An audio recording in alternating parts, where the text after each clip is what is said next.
రాజన్న సిరిసిల్ల జిల్లా వీర్నపల్లి మండల కేంద్రంలో ఏ చరిత్రకైనా ఆనాటి శాసనాలు, శిల్ప కళాకృతులే ఆధారాలు. వీర్నపల్లి మండల కేంద్రం అలాంటి ఎన్నో ఆనవాళ్లకు ఆవాసం. అరుదుగా కనిపించే వీరగల్లు విగ్రహాలు, చిట్టపురాల కుప్పలు, 11 బావులు, నెత్తురు బండలు ఇలాంటి చారిత్రాత్మక ఆనవాళ్లు ఇక్కడ ఉన్నాయి.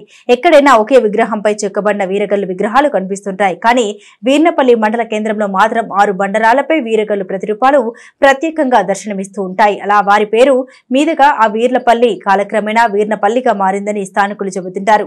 గ్రామంలో శాసనాలేవి లభించకపోవడంతో కళాకృతులు ఏ కాలానికి చెందినవో స్పష్టంగా చెప్పలేకపోతున్నారు. బండరాలపై చెక్కబడ్డ రూపాల్లో సిగముడిచిన యోధుల విల్లు, ఖడ్గం, అమ్ముల పొది, ఈటె వంటి ఆయుధాలు కనిపిస్తుంటాయి. కానీ కొంతకాలంగా ఆనాటి చారిత్రాత్మక ఆనవాళ్లు ప్రస్తుతం కళ్ళతప్పుతున్నాయి. నిలబడి ఉంచిన విగ్రహాలు ప్రస్తుతం నేలమట్టమై పగుళ్లు చూపుతున్నాయి. వీటిని జాగ్రత్తగా భద్రపరిస్తే భవిష్యత్ తరాలు వీక్షించే అవకాశాలు ఉన్నాయని స్థానికులు అభిప్రాయపడుతున్నారు.